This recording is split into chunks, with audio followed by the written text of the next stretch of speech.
সরকারের নানামুখী তৎপরতা সত্ত্বেও কাটছে না জ্বালানি সংকট। তবে ফিলিং স্টেশনগুলোতে আগের চেয়ে তেল সরবরাহ বেড়েছে। প্রতিটি পাম্পে ট্যাগ অফিসার নিয়োগ ও বিশেষ মনিটরিং সেল গঠন করা হলেও মাঠ পর্যায়ে তার সুফল পাচ্ছে না গ্রাহকরা। ফজলে আদিত্যের রিপোর্টে থাকছে বিস্তারিত। সারা দেশে জ্বালানি সরবরাহ নির্বিচ্ছিন্ন রাখতে এবং পাম্পের শৃঙ্খলা ফেরতে কঠোর অবস্থান নিয়েছে সরকার। প্রতিটি পাম্পের তদারকির জন্য নিয়োগ করা হয়েছে ট্যাগ অফিসার। তেল সংগ্রহে ড্রাইভিং লাইসেন্স পরিদর্শন বাধ্যতামূলক করে সার্বক্ষণিক মনিটরিং সেলের মাধ্যমে নজরদারিও চালানো হচ্ছে।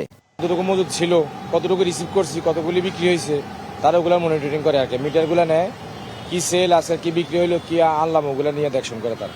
তারপরও তেলের জন্য হাহাকার চলছে। রাজধানীর এক পাম্প থেকে অন্য পাম্পে ছুটছেন চালকরা। একটা 5টা পাম্প ঘুরে ঘুরে তেল নিতে হচ্ছে। নানা জায়গায় গেলে অনেক সিরিয়াল, না হলো 100, 150, 200, 250 বাইক থাকে সিরিয়ালে। 2-2.5 ঘন্টা প্লাস হয়ে গেছে এখানে আসতে। মানে 9টায় অফিসে যাইতে হবে তেল লইয়া আইলে, এই জন্য 3 ঘন্টা আগে আইছি সিরিয়াল দেওয়ার জন্য। সরকার যখন প্রজ্ঞাপন জারি করতেছে তখনও বলতেছে যে ওনাদের স্টকে তেল আছে, কিন্তু আমরা যখন পাম্পে আসতেছি, পাম্পে এসে দেখতেছি যে দীর্ঘ লাইন, 1 ঘন্টা 40 মিনিট দাঁড়ায়, তারপরেও ফুল ট্যাঙ্কি তেল নাই।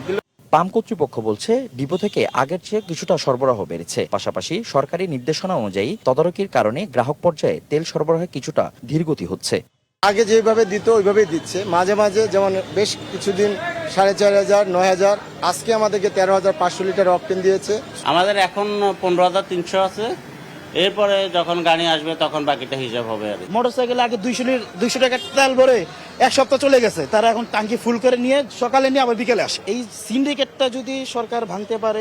দ্রুত সরবরাহ স্বাভাবিক করা না গেলে পরিবহন খাতে বড় ধরনের বিপর্যয় আসতে পারে বলে আশঙ্কা করছেন চালকরা। ফজলে আদিত্য, দেশ টিভি, ঢাকা।